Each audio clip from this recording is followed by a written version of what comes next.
Vamos ler a Epístola de Paulo aos Romanos, capítulo 1, verso 14.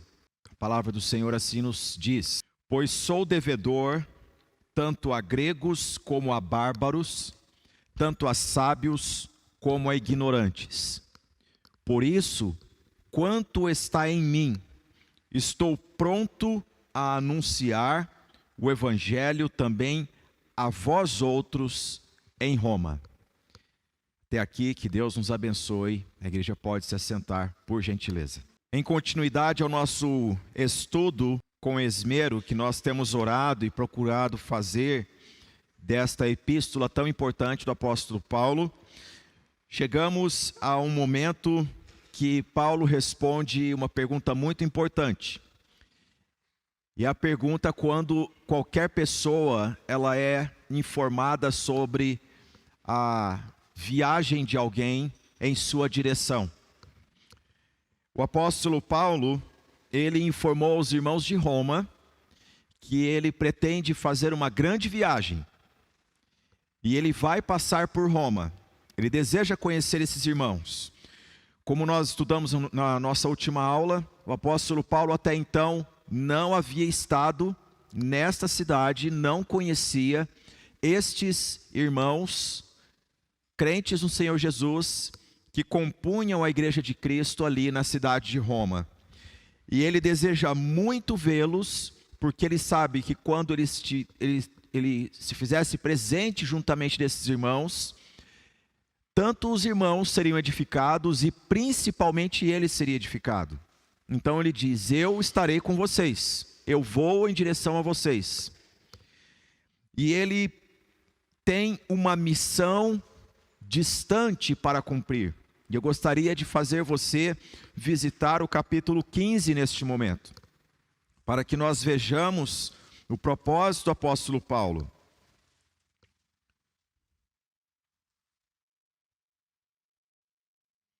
No capítulo 15,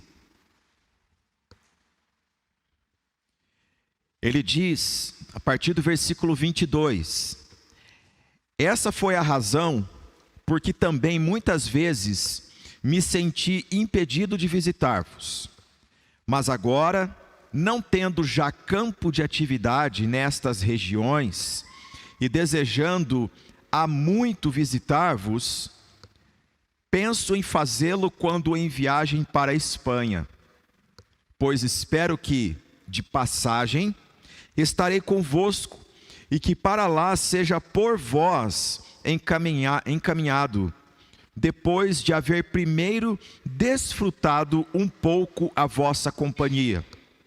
Mas agora estou de partida para Jerusalém, a serviço dos santos, porque aprouve a Macedônia e a Acaia levantar uma coleta em benefício dos pobres, dentre os santos que vivem em Jerusalém.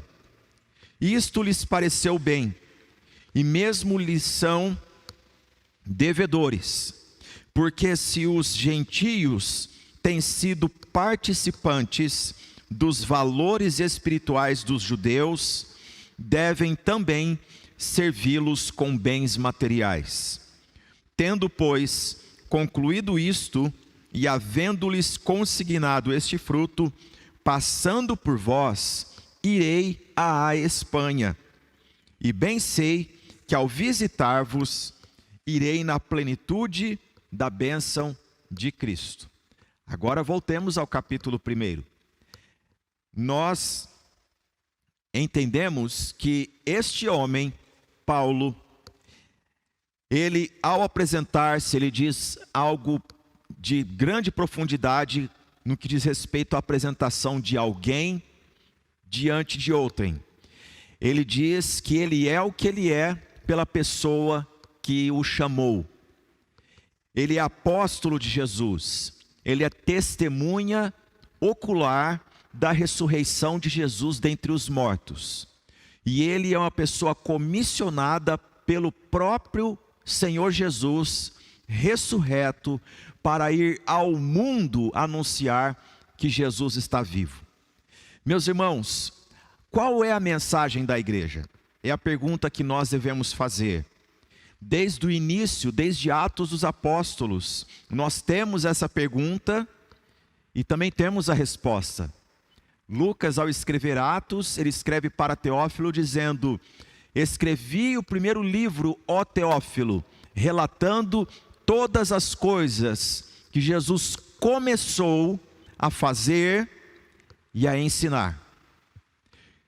O que está implícito nessa declaração é: o primeiro livro eu escrevi para você, Teófilo, excelentíssimo Teófilo, relatando tudo quanto Jesus começou a fazer e a ensinar.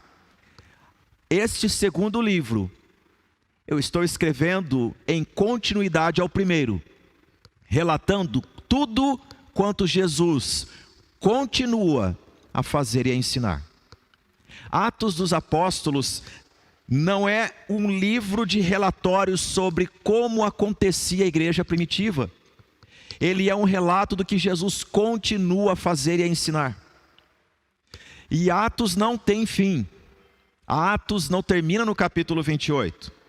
Atos é um livro em contínuo.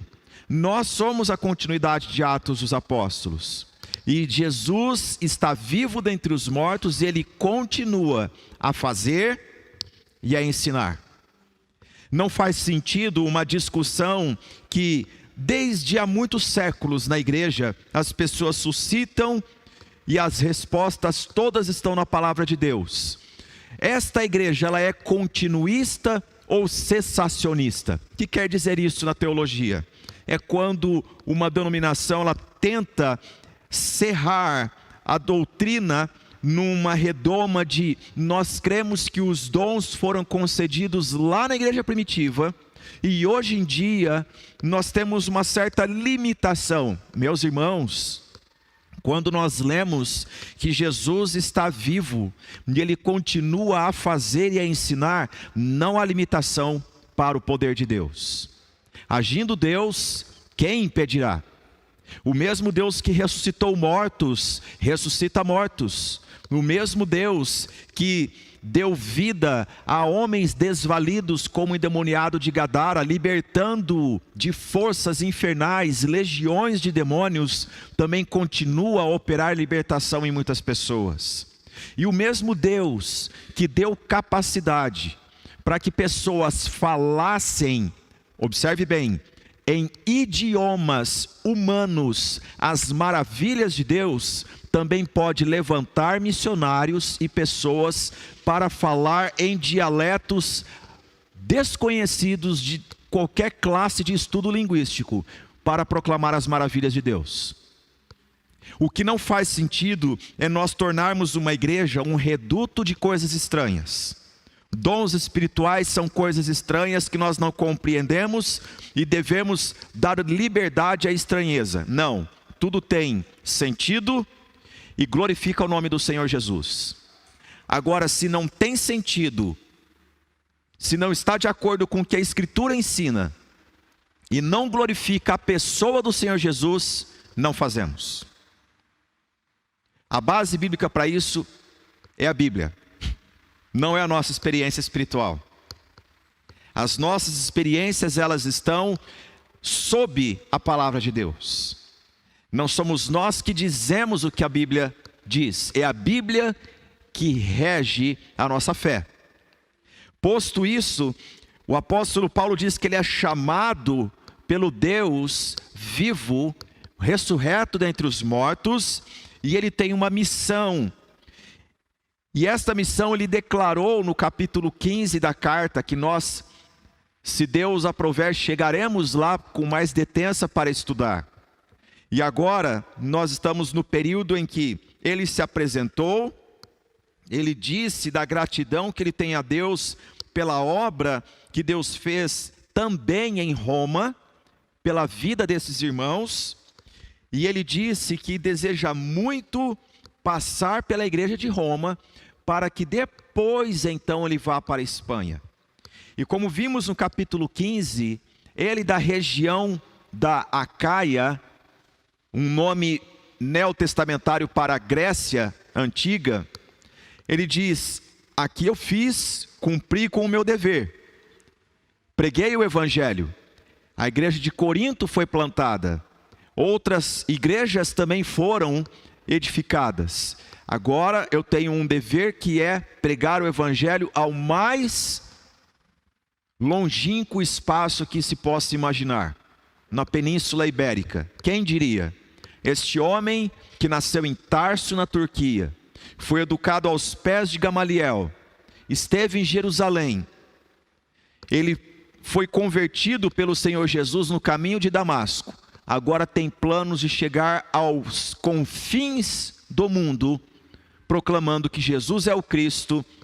Ele veio, o Verbo se fez carne, habitou entre nós, ele manifestou a glória de Deus, ele morreu pelos nossos pecados, ele ressuscitou e está à destra de Deus Pai. E agora Paulo, ele diz algo muito específico para os irmãos de Roma.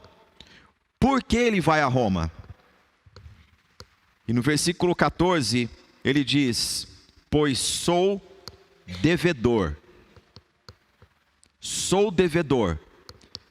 tanto a gregos como a bárbaros, tanto a sábios como a ignorantes.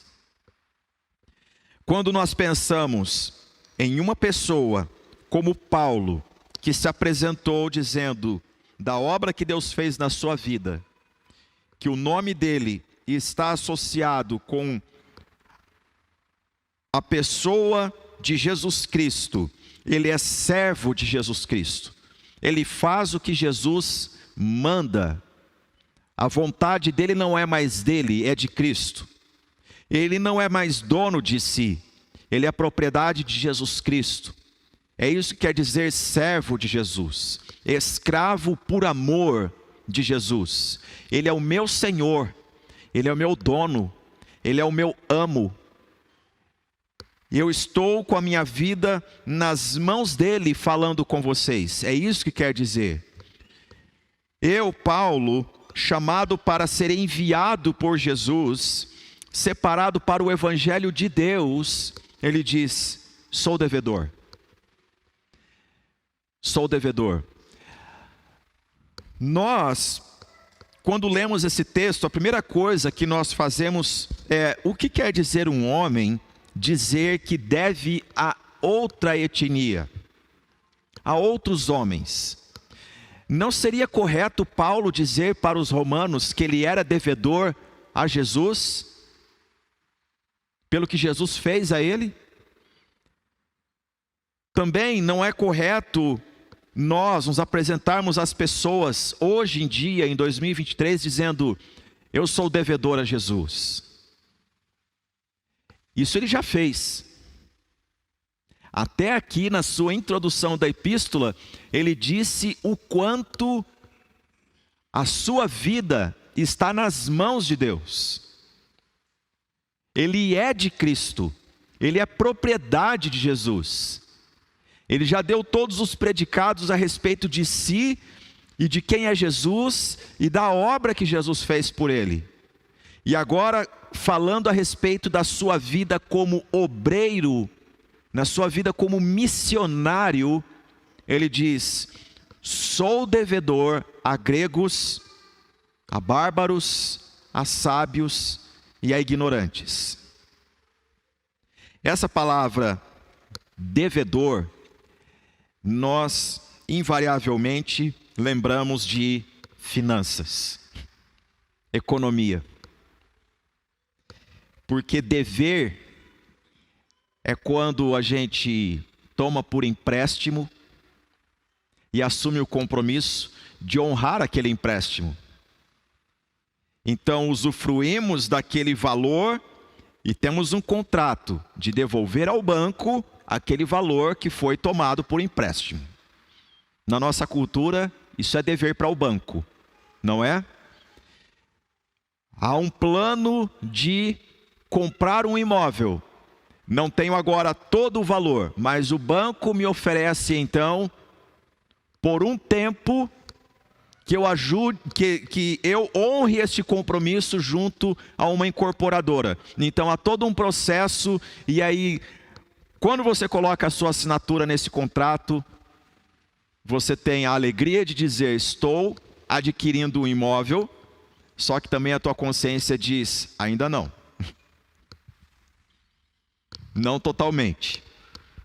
Você assumiu um compromisso, você é devedor. Você vai ter de trabalhar e mensalmente honrar esse compromisso. Nossa cultura, ela não ajuda a gente a pensar no que é ser devedor, concorda? Não é uma coisa boa nós pensarmos: sou devedor ou não sou? Ah, melhor que eu não seja. Mas agora nós estamos lendo a palavra de Deus. É diferente do conceito cultural. Vamos então colocar de lado esse conceito de finanças, do que é ser devedor, e vamos abraçar o conceito bíblico do que quer dizer dever algo a alguém. Paulo diz: sou devedor tanto a... Ou seja, eu tenho um depósito comigo, e eu tenho de distribuí-lo a um grande número de pessoas. E essas pessoas, elas são de etnias diferentes. Ele diz: tanto há gregos como há bárbaros. Devemos então recorrer às menções que ele faz na escrita grega. Ele diz: tanto há Helen, ou seja, povos da etnia grega, povos de toda a esfera do império, pessoas que eram conhecidas como cidadãos daquela época. Não é propriamente o povo grego, nação grega, mas sim todos aqueles que, tanto gregos como romanos, chamavam de civilizados. Qual era o grande motivo de orgulho da civilização greco-romana? Era essa palavra: cidades. Nós tomamos pessoas que estavam vivendo sozinhas nos ambientes ermos e conseguimos ensiná-las a viver em conjunto com outras pessoas. Elas não mais entram em conflito umas com as outras. Nós as educamos. Nós tiramos elas de uma valentia, de uma brutalidade, e conseguimos colocá-las numa vila para viver. E assim começa então um conceito de cidade. E a grande vanglória que eles tinham era essa palavra: civilizar pessoas. Elas conseguem viver juntas, elas têm leis sobre elas, elas sabem dos limites que têm umas para com as outras, elas não vão desferir golpes umas nas outras, elas não vão lesar umas às outras, elas vão se tornando civilizadas. E dentro desse conceito de gregos que Paulo fala, tanto a gregos, ele está dizendo pessoas debaixo dessa impressão, que não vivem mais na brutalidade, mas que agora são civilizadas. São civilizadas. Até hoje as pessoas insistem em dizer, quando encontram alguma etnia na selva ou coisas assim, mas eles são civilizados. Olha, eles de certa forma são, só não são da nossa, são da deles. Mas o que os gregos diziam era: só pode ser civilizado se conviver conosco, se receber a nossa educação, se falar a nossa língua, se assumir os direitos e deveres que nós impomos. E Paulo diz: sou devedor a eles. Sou devedor a eles. Tanto a gregos como a bárbaros. Que eram os bárbaros? É o oposto desses que eu disse da civilização, cuja fala e costumes não eram conhecidos, do mundo greco-romano. Aqueles além da fronteira conhecida eram os bárbaros.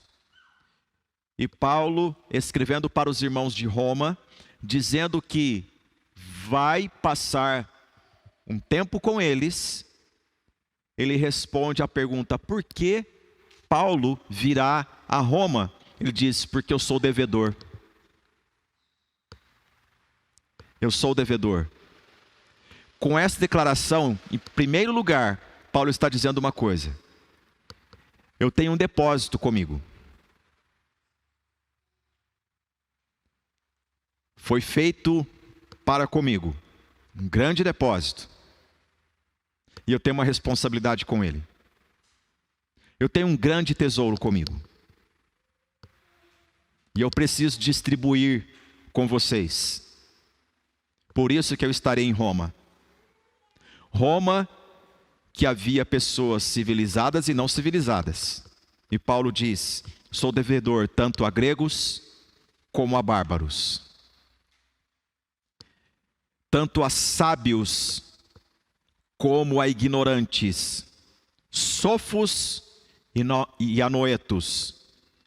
Sofos, pessoas estudadas. Anoetos, pessoas ignorantes. Rudes. Sem instrução alguma. Gente que sabe só o seu nome e é muito. O restante é viver o dia a dia. Pessoas que os gregos olhavam, os romanos olhavam e pensavam: para que serve essa pessoa?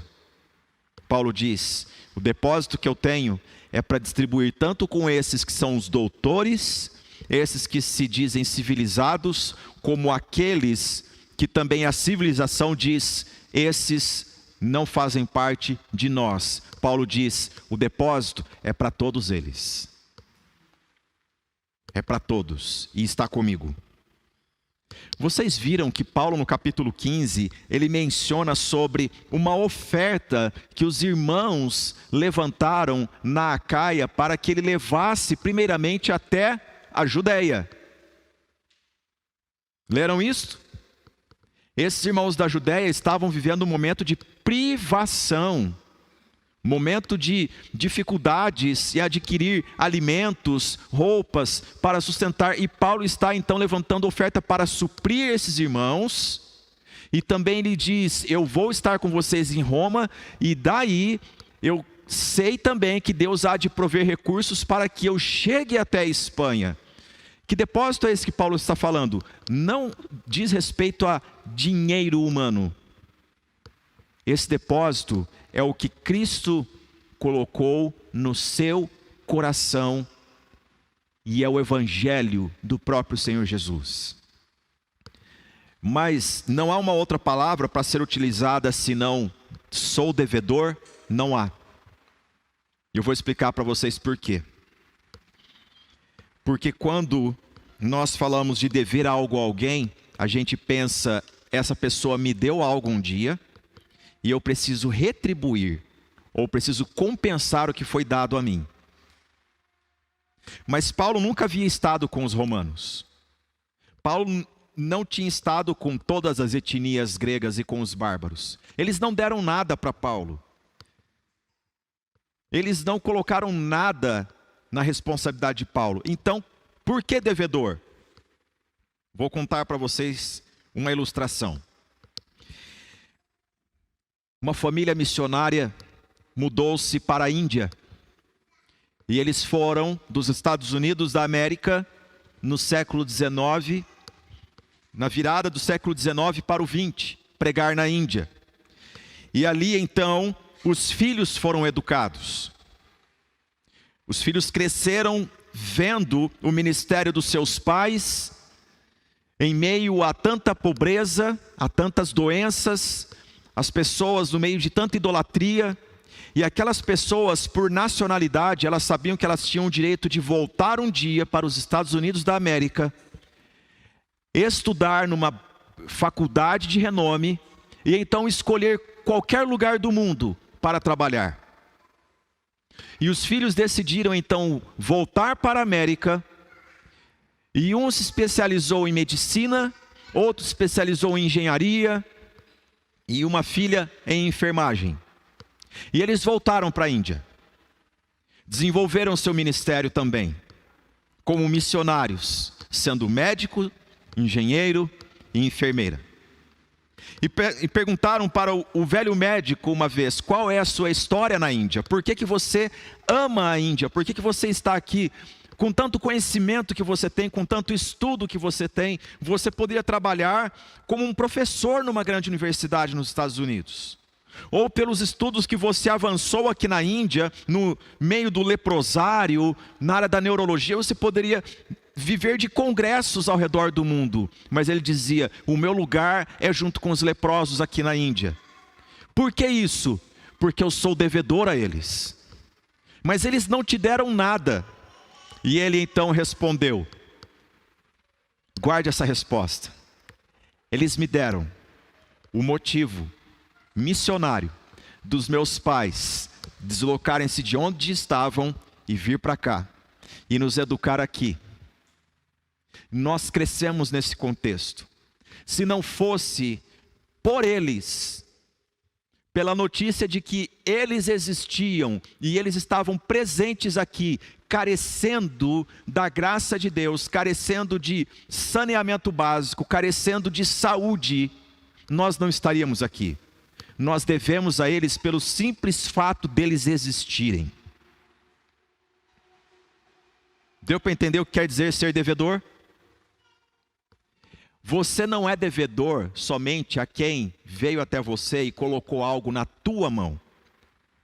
O Evangelho nos ensina que ser devedor significa, primeiramente, que alguém colocou um tesouro na tua mão. E quem é esse alguém? O Senhor nosso Deus. Deus, ao nos salvar, ao nos chamar das trevas para a luz, Ele também nos chama para anunciar quem é Ele para as outras pessoas.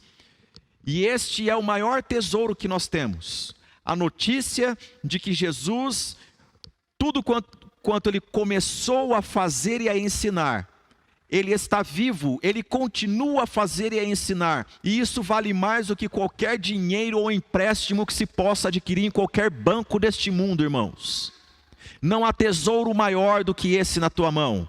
Não há tesouro maior do que esse na tua vida. A informação de quem é Jesus, por que Ele veio, Ele está vivo e Ele é a resposta completa para uma vida toda de qualquer ser humano na face da terra. Você pode olhar para uma pessoa numa tela, você nunca a viu, e mesmo assim você saber do dever que você tem para com ela. Certa vez eu estava num culto, eu ia pregar naquele culto, e primeiro, era uma conferência missionária. Um missionário veio à frente e ele estava no Nepal. Ele ainda está no Nepal. E antes da pregação foi exposto num painel a vida missionária dele no Nepal. E ele então falou: irmãos, eu quero mostrar a vocês algumas fotos. E mostrou foto de crianças. E disse: cada uma dessas crianças custa $60.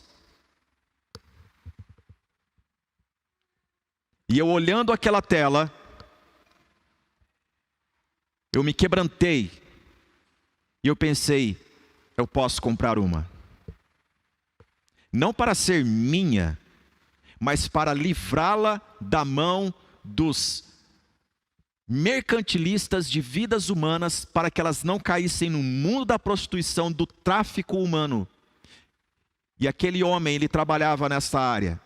E com a graça de Deus, naquele culto, muitas pessoas certamente foram libertas de pessoas que praticam isso nesse mundo. Eu nunca as vi, mas eu senti o dever de atuar naquele momento por esta causa. Agora eu gostaria de trazer para vocês uma aplicabilidade. Não é só no Nepal que isso acontece. Não é só na África. E nós somos uma igreja. E nós devemos ter um foco. Aqui é a conferência missionária. E onde nós estamos? Nós não estamos no Nepal, nós oramos por eles, nós ajudamos pessoas, ajudamos missionários. Essa igreja é uma igreja que contribui para obras, mas nós estamos no Jardim Bonfilioli, em São Paulo.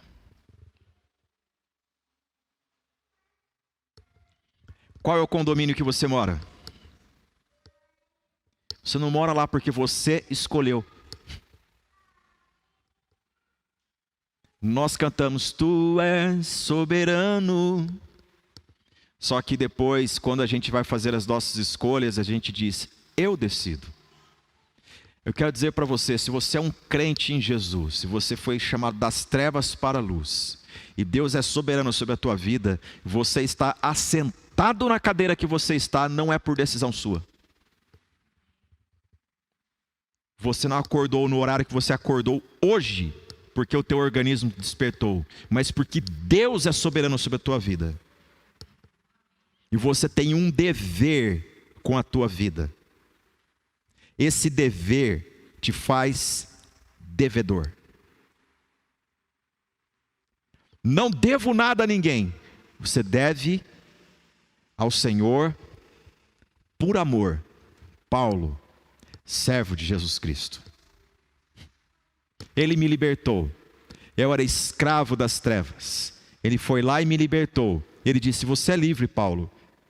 Mas eu então vi que eu estou presos em laços de amor por Jesus Cristo. Sou servo dele e eu amo ser escravo dele. Eu tenho o melhor senhor da minha vida. O pecado não é senhor da minha vida. O meu ego não é o senhor da minha vida. O consumismo não é o senhor da minha vida.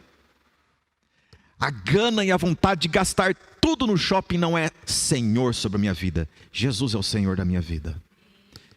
E eu tenho um dever. Ele me disse, você foi escolhido desde o ventre da tua mãe, Paulo. Antes de você nascer, eu te conhecia. As pessoas podem estudar quando o embrião começou, quando houve a fecundação, quando houve os primeiros batimentos cardíacos, 10 dias de uma gestação, já há um coração batendo. Por isso, somos diametralmente opostos a aborto. O Senhor é o Deus da concepção. E Ele nos conhece desde o ventre. E Ele nos escolheu desde a fundação do mundo para um dever hoje. Hoje. Sou devedor. Tenho um grande depósito comigo. E eu tenho de distribuir. A quem? A gregos, a bárbaros, a sábios, gente instruída, e a indoutos, pessoas sem instrução alguma, que estão apenas vivendo um dia de cada vez na sua simplicidade. Eu tenho um grande depósito comigo. Eu conheço o Salvador.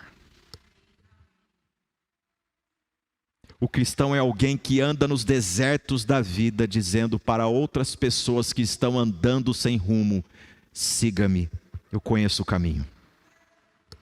Ele é uma pessoa, eu o conheço, e Ele me chamou para que você, juntamente comigo, venha das trevas para a luz. Eu sou devedor, eu tenho um dever. Eu tenho um dever. Paulo, ao dizer, sou devedor, é como aquela pessoa que o Espírito Santo levou para a Índia e respondeu, pelo simples fato dessas pessoas existirem, o fato delas estarem aqui neste mundo, pisando o mesmo chão que eu, me dá um dever de não estar em qualquer outro lugar. Irmãos, nós estamos numa região em São Paulo, Zona Oeste, uma grande região chamada região do Butantã, Jardim Bonfilioli. E quando nós olhamos à nossa volta,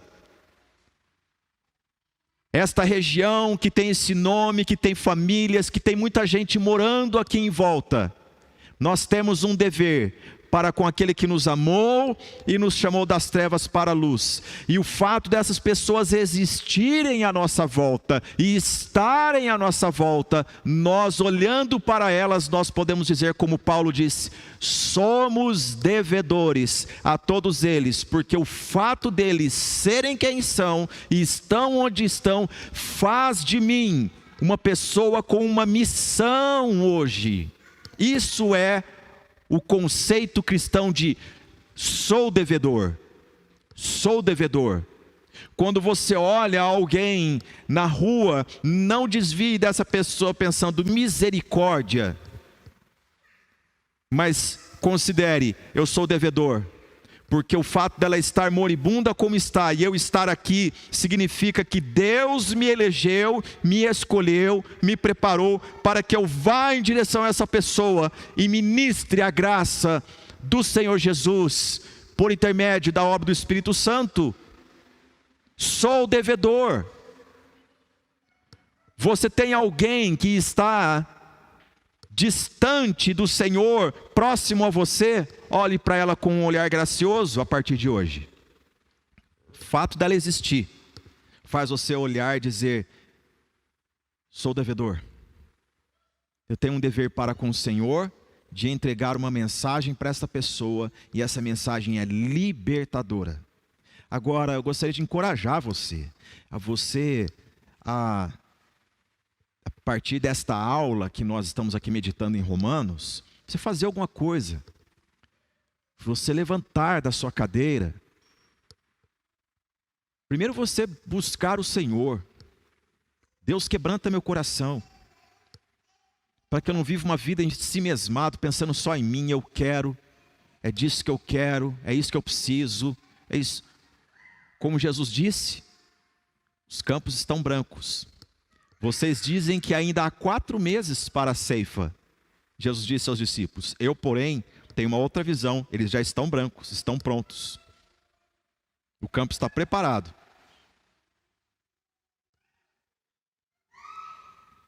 E levantando-se do conforto, fazendo algo que tem valor eterno. Tudo quanto nós fazemos nessa vida tem um limite. Agora somente os nossos atos de misericórdia, pela graça de Deus, serão lembrados.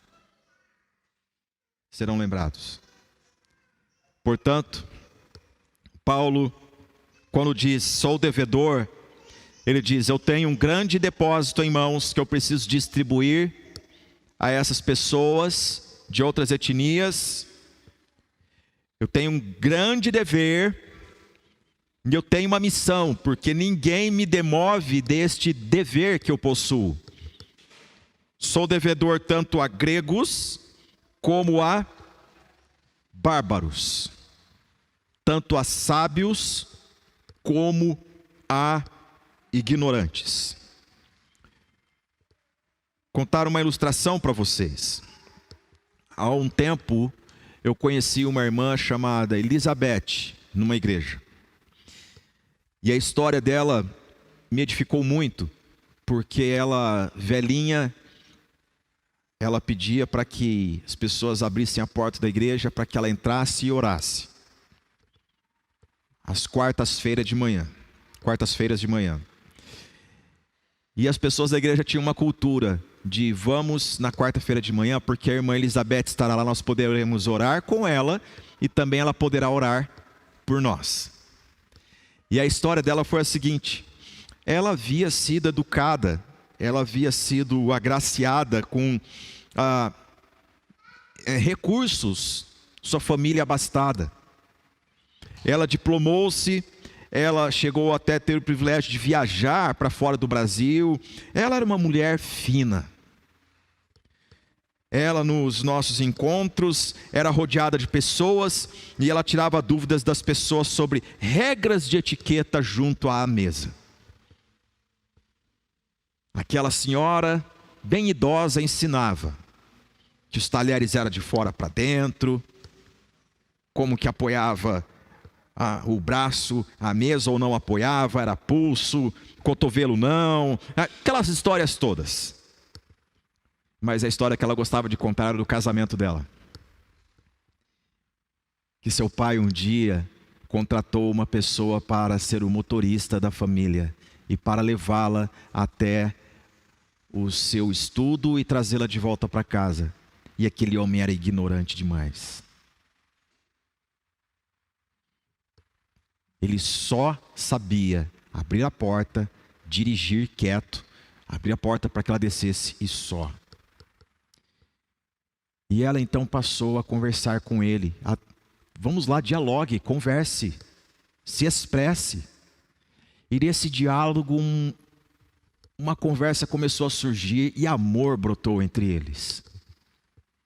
E ela disse: eu vou mudar a vida deste homem. E ela ensinou aquele homem tudo quanto ela sabia, tudo quanto ela havia adquirido de informação. E as viagens que ela fez, ela disse: eu vou levar você para conhecer os lugares que eu conheci. Mas ela disse: eu vou levar você para conhecer a pessoa mais preciosa da minha vida, meu Senhor e Salvador Jesus Cristo. E ela pregou o evangelho para aquele homem. Aquele homem entregou a vida ao Senhor Jesus. A graça de Deus o alcançou. E ela disse: agora sim nós podemos conversar sobre namoro. Porque nós temos a mesma fé, temos o mesmo Senhor. Eles namoraram. Ela ensinou ele a escrever, a ler. Este homem tinha a melhor caligrafia da igreja.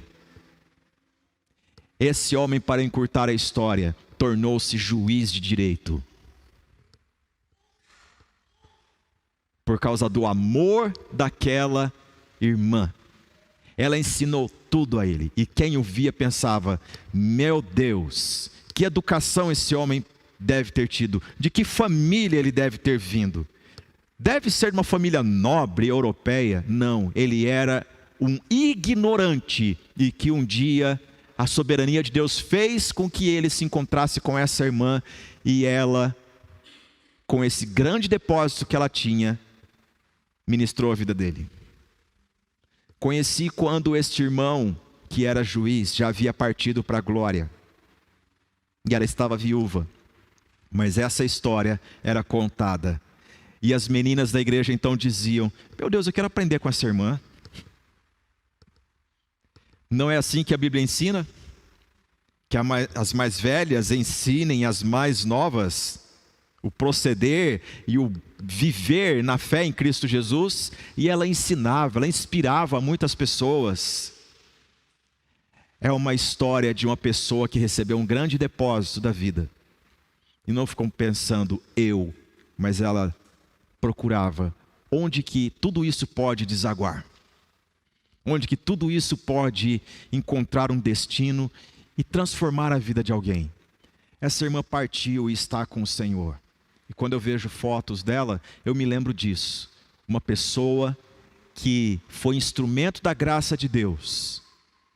Ela não é nome de rua, ela não é nome de praça, ela não é nome de nenhum prédio, mas o exemplo dela é um nome de uma pessoa que pode ser contado, recontado, uma história que pode ser ensinada, porque o Senhor nos colocou um grande depósito e nós temos um dever com essa geração. Pode ser que você olhe para alguém e diga: meu Deus, que vida é aquela? Olha, o simples fato dela existir aponta para você que você tem um dever. A graça que te alcançou e te transformou pode ser ministrada à vida desta pessoa. Você não vive por acaso e aquela pessoa também não vive. Por que nós vivemos em 2023 e não estamos onde em 1953? Ou porque não estamos para frente, para 2053, mas estamos aqui hoje, porque somos devedores. Temos um dever tanto a gregos como a bárbaros, a sábios e a ignorantes. Por isso, Paulo termina no versículo 15 dizendo: por isso, Ele está respondendo a pergunta: por que ele vem a Roma? Ele diz: quanto está em mim? Uma pessoa que diz eu sou devedor, quem ouve isso pergunta: quanto ele deve? Ele diz: quanto está em mim? Gente, todo crente deve saber isso. Ele olha para o espelho, ele sabe quanto ele recebeu da parte de Deus, quanto está nele, quanto está em você. Quantas Bíblias você tem? Tem gente que não tem nenhuma. Quantas vezes você leu a Bíblia? Teve gente que não conseguiu ler um capítulo. Quanto está em mim? Quantas vezes você disse graças a Deus, e tem pessoas em volta dizendo Deus não existe, Ele não provou nada para mim. E aqui nós estamos ouvindo um homem que disse: eu fui chamado pelo Cristo ressurreto, eu e você também fomos. Quanto está em mim? Você pode responder isso: quanto de Deus está em você? Quanto Ele depositou em você? Quanto do sangue vertido está em você? Quanto da graça do Senhor está na tua mente, no teu coração, está nos teus membros, está no teu dia a dia? Quanto está em mim? Tudo isso, Paulo diz: estou pronto. Não é estou me preparando, me organizando para que, quem sabe, não, estou pronto. Todo crente, não é frase minha, John Wesley disse, deve estar preparado para duas coisas: para pregar e para morrer.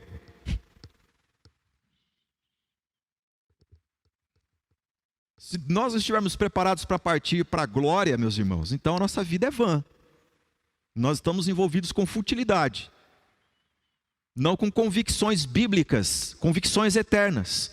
Devemos estar preparados. Agora, uma reflexão que eu fiz com os meus alunos essa semana: você foi salvo pela graça do Senhor, você foi santificado por Cristo Jesus, você faz parte do povo do céu, sim ou não? Então você já pode ir para o céu, não é? Todos nós. Por que não fomos ainda? Por que alguém foi e nós ainda não fomos? Porque temos um dever, gente. Temos uma missão. O fato de nós sermos santos, não sermos do mundo, sermos do céu, não estarmos lá no céu ainda, estarmos aqui, é porque nós temos uma missão. Quanto está em mim? Estou pronto. Você pode dizer isso amanhã? Quanto eu recebi da parte de Deus, quanto da graça de Deus foi derramada em mim, eu estou pronto para anunciar o Evangelho também a vós outros em Roma. Roma, 1 milhão de habitantes, tá? Tem gregos, tem bárbaros, tem gente. Eu sou devedor a todos pelo grande depósito que Deus confiou a mim, e eu estou pronto para chegar aí e para ser, desculpe-me a expressão, mas ela vai ser entendida, um homem bomba da graça de Deus. Eu vou com esse dínamo explodir para todo lado, amor e graça, quando eu chegar aí. É uma explosão que não destrói, que constrói, que edifica, que agrega. Que você seja uma pessoa assim, que você olhe para as pessoas à sua volta e diga: eu sou devedor, eu tenho um dever e eu vou cumprir. Eu sou devedor. Coloquemo-nos em pé. Nós vamos orar neste momento.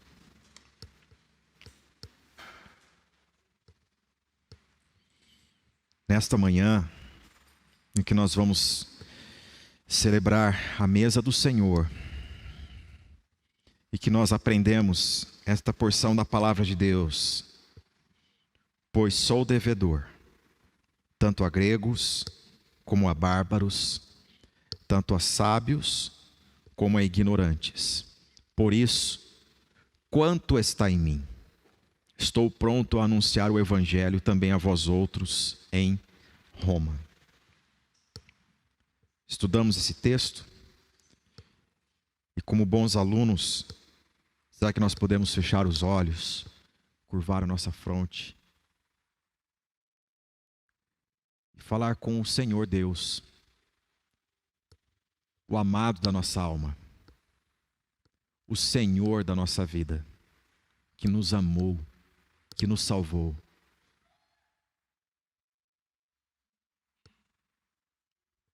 Para que Ele desperte o nosso coração, para que cumpramos o nosso dever.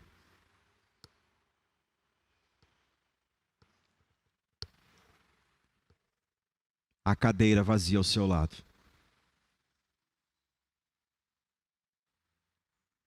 Somos devedores.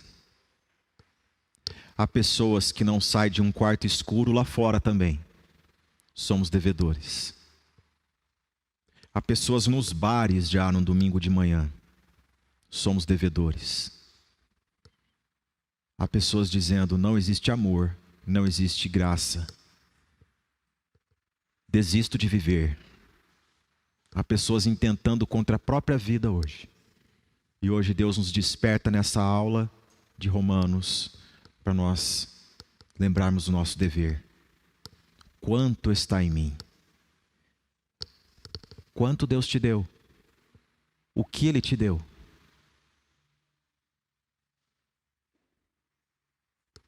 Se essa água ficar empoçada em você, não vai ser bom. Agora que ela corra, que ela flua, é um rio. Eu convido você a se comprometer com o Senhor Jesus essa manhã. Se houver alguém que vem em sua mente, ore por esta pessoa neste momento. Oh Deus, me lembro da Maria, do João, o estado em que essa pessoa se encontra. Eu tenho um dever para contigo, para com esta pessoa.